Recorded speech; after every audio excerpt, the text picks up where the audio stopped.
ఒక చిన్న సందేహం ఉంది, అడగమంటారా? చెప్పండి. మనం దశావతారాలు అనుకుంటుంటాం. రాక్షసుల్ని, లోకకంటకులైన రాక్షసుల్ని వీళ్ళందరూ సంహరించడానికి దశావతారాలు వచ్చినాయి. అలాగే మన విజయదశమి నవరాత్రుల్లో కూడా అమ్మవారు కూడా రకరకాల అవతారాల్లో వచ్చి లోకకంటకులైన రాక్షసులను ఎన్నో విధాలుగా సంహరించింది. భగవంతుడి అవతారాలు ఉన్నాయి. కానీ ఈ దత్త అవతారం అనేది అసలు ఎందుకు దత్తాత్రేయుడు అవతారం తీసుకోవాల్సి వచ్చింది? ఈ దత్త అవతారం వెనకాల ఉన్నటువంటి రహస్యం ఏంటి? దీనికి ఎవరు తీసుకున్నారు? పూర్వపరాలు ఏంటని. సరే, అది చాలా మనకి సందర్భోచితంగా ఉంది. ఇదంతా పవిత్రమైనటువంటి మార్గశిర మాసం. ఎందుకంటే ఈ మార్గశిర మాసంలోనే మనకి దత్త జయంతి వస్తుంది కాబట్టి. సరే, ఈ సందర్భంగా మీరు చెప్పినట్టుగా మనకి అందరికీ తెలిసినటువంటి దశావతారాలు, అమ్మవారి అవతారాలు ఇవన్నీ కూడా సరే ధర్మాన్ని భ్రష్టు పట్టించి, ధర్మాన్ని ఉల్లంఘించి, సనాతన ధర్మాన్ని ఉల్లంఘించి ప్రజాకంటకులుగా మారి, లోకకంటకులుగా మారి, ఇంకా వాళ్ళని సంస్కరించేందుకు అవకాశం లేని విధంగా వాళ్ళంతా పతనం చెంది సజ్జనుల్ని బాధిస్తూ ఉన్నప్పుడు ఒక విష్ణుమూర్తి కానివ్వండి, ఆది పరాశక్తి కానివ్వండి, పరమేశ్వరుడు కానివ్వండి, ఎవరో ఒకళ్ళు ఒక అవతారం ధరించి భూమిపైకి వచ్చి ఆ రాక్షసుల్ని లేకపోతే ఆ ధర్మాన్ని అంత నాశనం చేస్తూ ఉన్నటువంటి వాళ్ళని సంహరించి మళ్ళా ధర్మాన్ని పునఃప్రతిష్ఠ చేసి మళ్ళీ ఆ అవతారాలు ఉపసంహరణ జరిగిపోతూ ఉంది. మనకు భారతదేశంలో పుట్టిన వాళ్ళందరికీ ఈ అవతారాల గురించి, పురాణ పురుషుల గురించి అందరికీ బాగా తెలుసు. అందరూ ఆ పర్వదినాలుగా జరుపుకుంటూనే ఉన్నాం. కానీ ఇక్కడ దత్తాత్రేయుల వారి దగ్గరికి వచ్చేసరికి ఈయన కార్యక్రమం అది కాదు. ఈయన కార్యక్రమం ఏంటి, అసలు ఎందుకు రావాల్సి వచ్చింది, దానికి అసలు ఆవశ్యకత ఏంటి, అసలు దాని నేపథ్యం ఏంటి, దత్త అవతారానికి అసలు నేపథ్యం ఏంటి, ఇది చాలా డిఫరెంట్గా ఉంటుంది. మనకి ఇందాక చెప్పుకున్న అవతారాల కంటే భిన్నంగా ఉంటుంది. సరే, అది తెలుసుకోవాలని అంటే ఏంటంటే మనకి అసలు మూలానికి వెళ్ళాలి. అంటే సనాతన ధర్మం దగ్గరికి వెళ్ళాలి. అసలు విశ్వం యొక్క పుట్టుక దగ్గరికి వెళ్ళాల్సి వస్తుంది అన్నమాట. విశ్వ ఆవిర్భావం దగ్గర నుంచి చెప్పుకుంటే తప్ప ఈ దత్తుడి యొక్క అవతరణకి ఏంటి ఆవశ్యకత ఎలా ఏర్పడింది అనేటువంటిది మనకి అర్థం కాదనమాట. సరే, గత ఇంటర్వ్యూలో చెప్పుకున్నటువంటిది కొద్దిగా మనం ఒక కొద్ది నిమిషాలు బ్యాక్గ్రౌండ్ చెప్పుకోవాల్సి వస్తుంది. ఏంటంటే మనకి మన వైదిక విజ్ఞానం ఏం చెప్తుంది అంటే మొదట్లో బ్రహ్మము ఒక్కడే ఉన్నాడు. ఆ ఒక్కటిగా ఉన్న బ్రహ్మములో నేను అనేకమవుతుంది కాక అనే మహాసంకల్పం కలిగింది అని చెప్పని మనకు చెప్తాను. ఆ మహాసంకల్ప కారణంగా బ్రహ్మములో కలిగింది. ఆ మహాసంకల్పం కారణంగా బ్రహ్మములో ఉన్నటువంటి చైతన్యమే వ్యాపనం చెంది అందులో ఉన్నటువంటి ప్రజ్ఞ ఈ విశ్వం యొక్క అంత స్కెచ్ తయారు చేసిందంట. దాని ప్రకారం బ్రహ్మంలో ఉన్నటువంటి చైతన్యమే ఈ నామరూపాత్మకమైనటువంటి జగత్తుగా ఈ విశ్వంగా ఏర్పడింది. అంటే ఈ జగత్ అంతటికీ కూడా, విశ్వం అంతటికీ కూడా మూలమైనటువంటిది ఏంటంటే ఆ పరబ్రహ్మ చైతన్యము. ఆ పరబ్రహ్మ చైతన్యంలో ఉన్నటువంటి మహాప్రజ్ఞ అది నిర్దేశించిన విధంగా ఈ బ్రహ్మాండముల యొక్క సృష్టి స్థితి లయములన్నీ జరుగుతూ ఉన్నాయి అని.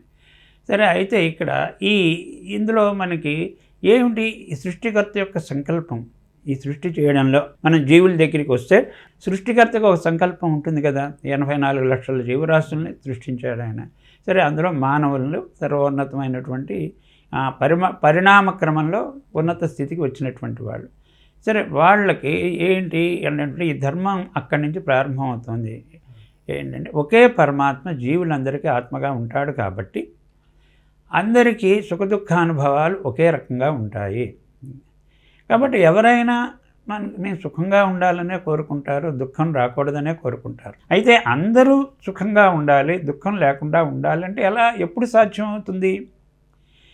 సాధ్యం అవుతుంది అని అంటే ఒకే పరమాత్మ అందరికీ ఆత్మగా ఉన్నాడు అనేటువంటి భావాన్ని ప్రాతిపదికగా తీసుకోవాలి. అసలు మొత్తం సారమైనటువంటి విషయం ఉందా, అందులో తత్వరహస్యం అంతా అందులోనే ఉందన్నమాట. కాబట్టి ఒకే పరమాత్మ అందరికీ ఆత్మగా ఉన్నాడు కాబట్టి ఇలాంటి సుఖదుఖానుభవాలు ఒకే రకంగా ఉంటాయి. అందుకోసం ఏం చేయాలంటే మనం జీవులందరూ కూడా పరస్పర సహాయ సహకారాలను అందించుకుంటూ, ప్రేమాభిమానాలను పంచుకుంటూ మనం అందరం కూడా ఒకే కుటుంబం, వసుదైక కుటుంబం, విశ్వ కుటుంబం అనే భావనతోటి సహజీవనం చేస్తూ ఉంటేనే అప్పుడు చక్కటి విశ్వ సమైక్యత, విశ్వశాంతి నెలకొంటాయి. అలాగే విశ్వధర్మం వర్ధిల్లుతుంది. ఇది సృష్టికర్త యొక్క సంకల్పం, జీవుల యొక్క కర్తవ్యం. సరే, ఇలా నడుస్తూ ఉంటే సృష్టి బాగానే ఉంటుంది. కానీ కాలక్రమేణా ఏం జరుగుతుంది అంటే ఈ మానవుల్లో, ఈ జీవుల్లో స్వార్థం బయలుదేరుతుంది. అందరి సంగతి మనకెందుకు, ముందు మన కుటుంబం, మన భార్య, మన పిల్లలు, వీళ్ళ బాగోగులు చూసుకుందాం, అవన్నీ పెట్టుకుంటే మనకెక్కడ ఇప్పుడు కుదురుతుంది, అసలు అవేం సాధ్యం కాదు ఈ కాలంలో. ఇలాంటి ఆలోచనటువంటి విపరీతమైనటువంటి ఆలోచన బయలుదేరి దానికి ప్రారంభం అన్నమాట. ధర్మాన్ని, సనాతన ధర్మం అన్నమాట. ఇందాక చెప్పిన సనాతన ధర్మం, అది విశ్వధర్మం. దాన్ని ఉల్లంఘిస్తున్నారు అన్నమాట, ఉల్లంఘించడం జరుగుతుంది. సరే, అది మొదట్లో చాలా చిన్న స్థాయిలో ఏదో ఒక కుటుంబానికి సంబంధించి ఉంటే పర్వాలేదు. కానీ అది క్రమక్రమంగా ఇంకా కరడు గట్టిపోయి అదంతా కూడా ఇంకా ఇతరుల్ని బాధించైనా మనం సుఖంగా ఉందామని చెప్పి, ఇతరుల్ని తొక్కేసైనా సరే మనం బాగుండాలనేటువంటి దానికి వచ్చి అందరి మీద స్వామిత్వం చెలాయించాలని అలా బయలుదేరి, అందులో బలం, అధికారం ఉన్నటువంటి వాళ్ళు మరి రాక్షసుల్లా తయారయ్యి అందరూ నేను చెప్పిందే వినాలి, అందరూ నన్ను అనుసరించాలి, నా నామమే జపించాలనేటువంటి వాళ్ళు కూడా ఉన్నారు. అలా ఈ ధర్మాన్ని భ్రష్టు పట్టించి తల్లకిందులు చేసి సనాతన ధర్మాన్ని, విశ్వధర్మాన్ని అలా ఉల్లంఘించి సజ్జనుల్ని బాధిస్తూ ఉన్నప్పుడు, అప్పుడు మనం ఇప్పుడు ఇందాక చెప్పుకున్నటువంటి ఆ భగవంతుడు ఏదో ఒక రూపాన్ని తీసుకుని ధరించి, అంటే అప్పుడు ఆ ప్రాంతంలో ఎలాంటి రూపం ధరించి ఆ ధర్మకంటకులను నిర్జించాలి అనేటువంటిది ఒక ఆయన వ్యూహాన్ని అనుసరించి వచ్చి ఆ ధర్మాన్ని భ్రష్టు పట్టిస్తూ ఉన్నటువంటి వాళ్ళందరినీ సంహరించడం, మళ్ళీ ధర్మాన్ని పునఃప్రతిష్ఠ చేయడం జరుగుతూ ఉంటుంది. అది ఇంతవరకు మనకు అందరికీ క్లియర్గానే అందరికీ తెలిసినటువంటి విషయమే. అయితే ఇక్కడ ఏంటంటే బ్రహ్మదేవుడు కదా మొత్తం అంతా సృష్టి చేసినటువంటిది. ఈ బ్రహ్మదేవుడు ఆయన సృష్టికర్త కదా, అందరూ ఆయన బిడ్డలే, అందరూ బాగుండాలి, అందరూ శాంతి ఆనందాలు అనుభవిస్తూ ఉండాలి, అందరూ జ్ఞానవంతులుగా ఉండాలని కోరుకుంటాడు కదా. కానీ కొంతమంది ఇలా ధర్మాన్ని అంతా భ్రష్టు పట్టించి అలా వాళ్ళని సంహరించే పరిస్థితి తెచ్చుకుంటున్నారు. అంటే వాళ్ళు సంపూర్ణ వికాసం చెందకుండా, వికాసం అంటే ఏంటి లక్ష్యం, అందరిలోనూ ఒకే పరమాత్మ ఆత్మగా ఉన్నాడు అనేటువంటి దాన్ని నిజంగా మనం గుర్తించి నిరంతరం ఆ భావంతో మనం ఈ విశ్వంలో మనం వ్యవహరిస్తూ ఉంటే అది జీవిత లక్ష్యం, అది పరమానందం సృష్టికర్త కలిగిస్తుంది. కాబట్టి అలా సంపూర్ణ వికాసం చెందకుండా సంహరించే పరిస్థితి తెచ్చుకుంటున్నారే, అయ్యో వాళ్ళు కూడా నా బిడ్డలే కదా, వాళ్ళు అలా సంహరింపబడడం ఆయనకు బాధ కలిగిస్తుంది. అందుకని ఆయన ఏం చేశారు అంటే మొత్తం అందరినీ, ఋషిగణాలందరినీ ఆయన పిలిచాడు. పిలిపించి వాళ్ళ దగ్గర ఈ బాధను వ్యక్తం చేశారు. ఇలా సంపూర్ణ వికాసం చెందకుండా మధ్యలోనే వాళ్ళు ఇలా సంహరించే పరిస్థితి తెచ్చుకుంటున్నారు, ధర్మాన్ని ఉల్లంఘించి ధర్మానికి నాశనం చేయాలని చెప్పి తలపెట్టి, నాకు అది బాధ కలిగిస్తుంది. కాబట్టి అసలు వాళ్ళల్లో అధర్మ ప్రవృత్తి తలెత్తకుండా, దుర్మార్గం తలెత్తకుండా చూస్తే బాగుంటుంది కదా, దానికి ఏం చేయాలి? దుర్మార్గులుగా మారిపోయాక సంహరించవలసి వస్తుంది. అసలు దుర్మార్గులుగా మారిపోకుండా ఉండేందుకు మనం ఏం చేయాలి? ఇంకా ఏదో చేయాలని అనిపిస్తుంది. వాళ్ళకి తగిన ఏదో బోధ చేయాలి, లేకపోతే ఏదో దానికి ఒక వ్యవస్థ కావాలి అని చెప్పి నాకు అనిపిస్తోంది. సరే, దానికి ఒక ఆచార్య వ్యవస్థ, గురు వ్యవస్థ కావాలేమని అనిపిస్తోంది. మీరందరూ దాన్ని సమగ్రంగా ఆలోచించి ఏం చేయాలో మీరు ఆ కార్యక్రమాన్ని మీరు రూపొందించి నాకు తెలియజేయవలసిందిగా కోరుతున్నాను, దానికోసం కృషి చేయవలసిందిగా నేను కోరుతున్నానని చెప్పారు అన్నమాట. ఇది అసలు మూలం ఇది. సరే, అప్పుడు ఏంటంటే అందులో సరే సప్త ఋషులు ఉన్నారు, అనేక ఋషిగణాలు ఉన్నారు. వాళ్ళల్లో ఏంటంటే ఇప్పుడు మనకి ఈ సప్త ఋషుల్లో ఒకరు అత్రి మహర్షి.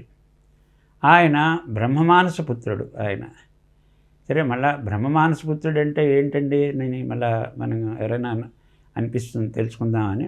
అంటే ఏంటంటే బ్రహ్మమానస పుత్రుడు ఎలా వస్తాడు అని అంటే సరస్వతీదేవి, జ్ఞానమాత. సరే, ఒకసారి బ్రహ్మగారు ధ్యానంలో ఉండిపోయి బ్రహ్మానందంలో వాళ్ళాడుతున్నాడు, బాహ్య పరిస్థితులను ఏం పట్టించుకోకుండా. అది జ్ఞానమాత అయినటువంటి సరస్వతీదేవి గమనించి, ఏమండి ఈ ఆనందాన్ని మీరొక్కళ్ళే అనుభవిస్తూ అలా ఉండిపోతే ఎలాగా? మీరు మనకి విశ్వంలో ఎంతోమంది జీవులకి ఆ ఆనందం ఎలా పొందాలో తెలియట్లేదు కదా, అజ్ఞానంలో అంతా మగ్గిపోతున్నారు కదా, అంతా ఆత్మ వినాశనాన్ని తెచ్చుకుంటున్నారు కదా, వాళ్ళు కూడా మీరు అనుభవించేటటువంటి ఆనందాన్ని వాళ్ళు కూడా పొందితే బాగుంటుంది కదా అని చెప్పి అని అంది ఆవిడ. అంటే బ్రహ్మగారు అప్పుడు ఏమన్నారు, అసలు నేనేం చేయాలో నాకు సూటిగా చెప్పు, అసలు ఏంటో నీ సంకల్పం అని అంటే, అప్పుడు ఆవిడ సరస్వతీమాత జ్ఞానమాత ఏం చెప్పిందంటే, మీలో ఉన్నటువంటి జ్ఞానాన్ని, ఆ జ్ఞానాన్ని చక్కగా సులభగ్రాహ్యంగా సరళ సుందరంగా అందించేటటువంటి వాక్శక్తి నాలో ఉంది. కాబట్టి మీలో ఉన్న జ్ఞానాన్ని, ఆ జ్ఞానాన్ని చక్కగా ప్రజలకి అందించేటటువంటి నాలో ఉన్నటువంటి వాక్శక్తిని రెండూ కలగలుపుకొని మీరు ఒక సృష్టిస్తే ఒక ఏంటంటే ఒక ఋషిని, లేకపోతే ఒక పుత్రుడే కదా, అందరం వాళ్ళకి పుత్రులే కదా, ఒక పుత్రుణ్ణి, కుమారుణ్ణి సృష్టించి మీ దివ్య మానసం నుంచి సృష్టించి ఇస్తే బాగుంటుంది అని నా కోరిక అని చెప్పాను. సరే, అలాగే మరో బ్రహ్మ మానసపుత్రుడు జన్మించాడనమాట. అది ఆయన అత్రి మహర్షి.